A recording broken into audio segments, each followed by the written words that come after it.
Good morning, class. Today we're going to be learning improper integrals. What does that mean? Well, right here, normally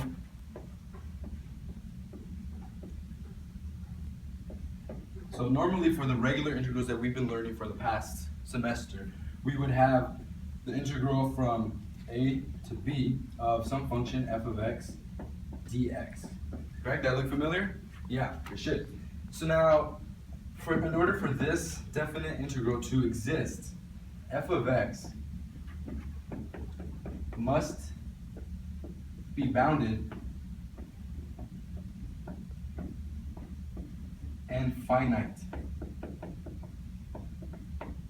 So bounded and finite on the interval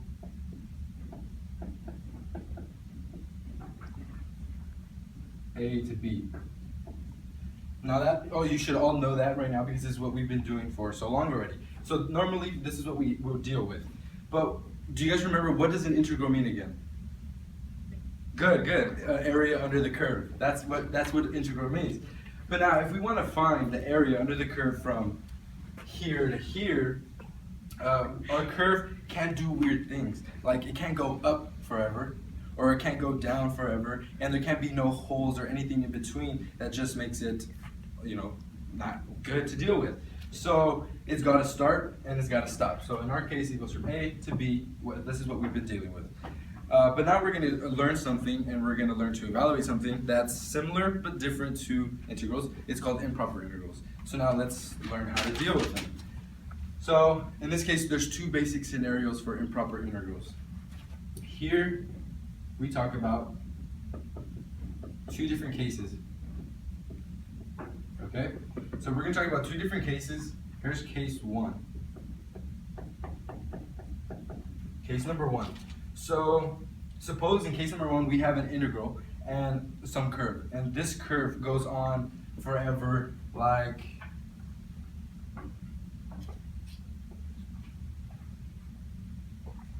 that. It just goes on forever. It keeps on continuing and continually, and it doesn't end. It just keeps going. Okay, that's not too bad. We're not so bad yet. But now, if I tell you this is some function f of x, right? And I tell you to take the integral of that, and I give you a, but I didn't give you anything else. There's no b. What does that mean? We haven't seen that before. Well, if taking the integral, we're taking the integral of this function f of x from a to, it just keeps on going. It's infinity. But tell me, does this look familiar? It should, because now this is what we've been dealing with in the past. We've been dealing with the integration of some function f of x from the integral a to b, and we're finding the area under the curve right here. But in this case, with improper integrals, we don't have b. We don't have an endpoint. We just have a starting point in some cases, and it just keeps going. And that's where the idea of improper integrals come in, because now we have infinity. So we're going to call this case number one. We're going to say that the integral is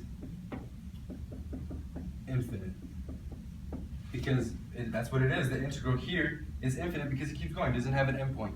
So that's that. But now, what can we do here? Can we solve this? If we don't have a b, can we solve it? Yes, we can, and I'm going to show you how. So the problem here, the reason why it's improper, because I want you guys all to know why it's improper. The reason why it's improper is that it no longer falls under the rules of the normal integral that we dealt with. It no longer falls because it's bounded. Yes, it is bounded because we do have a top and a bottom, and we do have the area that we're trying to find underneath the curve. We know that it's bounded. But is it definite? Is it infinite or finite? Is it finite? No, it's not, because we have a, but we don't have a b. So therefore, that's improper.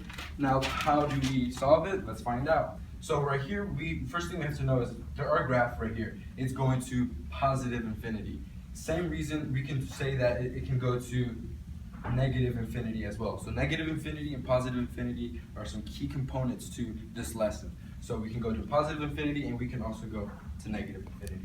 But just for the sake of time and for the sake of confusion, we're just going to deal with positive infinity. So that's case number one. The integral is infinite. Keeps going. But now we have case number two. Now case number two, I'm going to go ahead and write right over here. Right here, case number two. So now case number 2, let's draw this function out really fast, okay?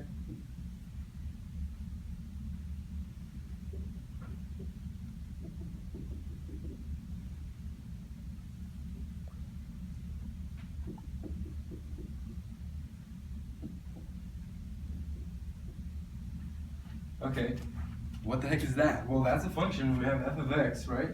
And it is bounded. It's bounded from a to b. We have that, but something's going on in the middle. There's an asymptote here. It's breaking off, and that's something we haven't dealt with before. So, and then I'm going to ask the question: hey, can you find me the area under this curve?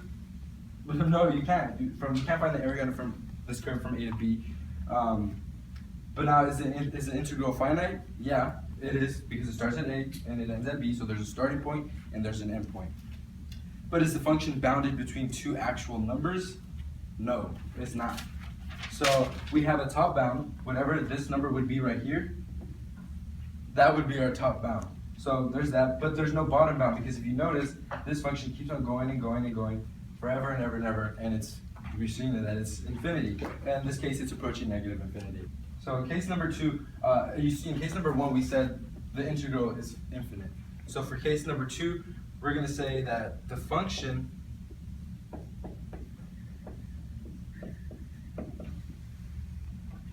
itself is not bounded from A to B, okay? So those are the 2 different types of scenarios that we're given with improper integrals. Really quick recap. Improper integrals, the first one, the integral is infinite because it keeps on going and going forever. We have A, but we don't have a B.